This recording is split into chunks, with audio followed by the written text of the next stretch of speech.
Gun violence is crippling our country, and people using guns to take their own lives isn't improving. Take a look at these numbers. In Idaho, suicides make up 87% of all firearm deaths. In Washington, 75% of all firearm deaths are by suicide. Researchers in Washington have been studying the correlation between guns and suicide for decades. As the epidemic gets worse, they're focusing efforts on counseling gun owners to avoid a crisis. Well, this means making sure firearms never get in the hands of someone unstable or struggling with their mental health. It's critical because suicides are fatal 90% of the time when using a gun. Tonight at 6 o'clock, Esther Bauer shows us how researchers are tackling the crisis. Well, Aaron, Dr. Frederick Rivara has been researching gun violence for nearly 30 years. As a professor and physician, he emphasizes what he calls lethal means counseling with his patients. It's an education effort he says needs to continue to see gun deaths go down. Having a firearm in the home increased the risk of both suicide and homicide by 2 to 3-fold. That's what Dr. Frederick Rivara found when researching gun violence for decades. One of the issues that people don't realize when they talk about firearm violence is that in the United States, 60% of firearm deaths are suicide. And the pandemic has only made this worse for young people. According to advocacy group Every Town for Gun Safety, the rate of young people taking their own lives with guns is now at its highest point in more than 20 years. Are suicides via guns very concerning right now?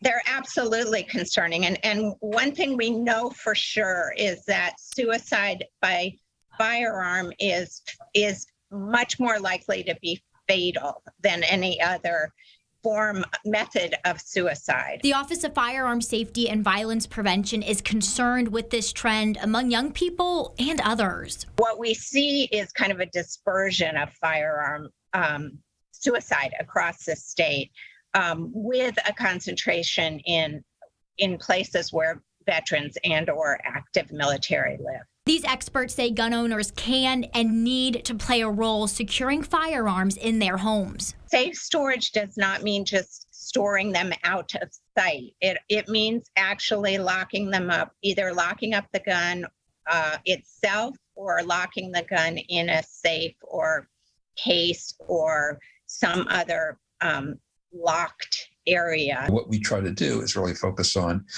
lethal means counseling. How can we protect families? How can we keep people safe if they have crisis and they have a firearm in the home? These are some of the conversations Rivara has with his patients, encouraging them to take proactive measures to save more lives.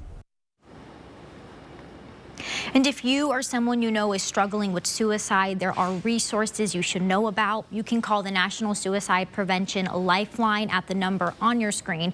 You can also text the word HEAL to 741-741. Head on over to KXLY.com to see these numbers and more resources to help. Now, these researchers say prevention and intervention measures do save lives. Dr. Rivara would like to see more red flag laws throughout the country. He says these would go a long way to make sure guns don't end up in the wrong hands. Right now, he says Washington is one of only 19 states where people can raise concerns or a red flag with the courts if they think someone with a gun is a threat to themselves or others. Aaron? Esther, thank you.